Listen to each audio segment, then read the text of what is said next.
Hi everyone, welcome to this tutorial video on playing a Blooket game from the student side. So if I am a student and I am in your class, the first thing we're going to look at is like a live or a hosted game by a teacher here. So the students are going to go to blooket.com/play. See up here. And again, if you have copied that join game code specifically with the game code and pasted it, used it in Google Classroom or in Seesaw, when they click on that link, it will actually take them directly to the enter your name page and automatically enter them into the game. So that's a way to sort of shortcut entering the game code. But if you haven't entered the game code or you need to, you can go to blooket.com/play. And as a teacher, then you'll be projecting this up, and it's got this game code, the 667690. So as a student, I'm going to enter 667690, and then I'm going to enter my nickname as a student.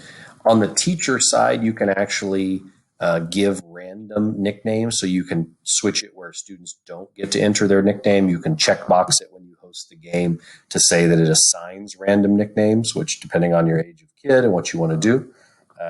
I'm currently waiting in the lobby and waiting for the host to start. At this point, as a student, I can choose my book. I can choose my little character. Okay, so let's say, for example, I want to be this green bird. Okay, I'm now waiting as the teacher. This is the teacher side. I'm waiting for the teacher to press start. When the teacher presses start, then the game on my end is going to start. I'm the first to answer 6 questions correctly. One of the things to note here is that this is not a teacher-paced game. Okay, so in other words, this runs. Okay, this is going to be at my own pace. So I'm not trying to go fast against other students. It will pace and show my game as I was playing, like on question 1 with other students. So you do not have to go fast or do not have to worry about somebody else is on question 10 when you're only on question 4. It's okay. Depending on the game you're playing, you'll see how this works. So we'll go through. So I'm going to say, got that one. If I get it right, I can click anywhere right away and it takes me to the next one. If I get it wrong, there's a 3-second countdown showing the correct answer. So it's kind of a penalty, and hopefully it incentivizes looking and actually seeing what the correct answer was. Okay, so I'm going to go through here. You notice here is a countdown in the top right-hand corner about how many questions that I have left. Okay. Again, as I get them wrong, it shows me incorrect, and I have to wait 3 seconds, and it shows me the correct answer. So as I go through and I check this here, okay, I get a chance here. Here's a power up. Okay, so it's like a sort of bonus option.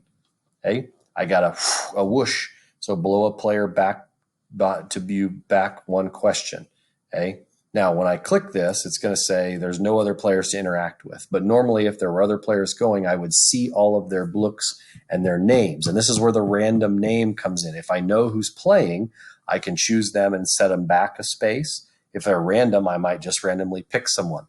This is what students really like a lot, is this engaging, like sort of sabotage strategy. It also can create frustration for some students. So you know your students better than anyone. Just think about that as you're playing the game. But this is one of the things that kids really like, is this sort of bonus features inside these games. Okay, so I've got one left. And remember, I'm still doing this, and normally in the racing, it would be showing me my progress, but I don't have anyone else that I'm playing against here, and so I would be seeing the race up here. And I should have flipped that over. On the teacher side here, it shows the race as we're going through. Okay, we can do this. I get a multiplier then here. Oh, I chose a ×3.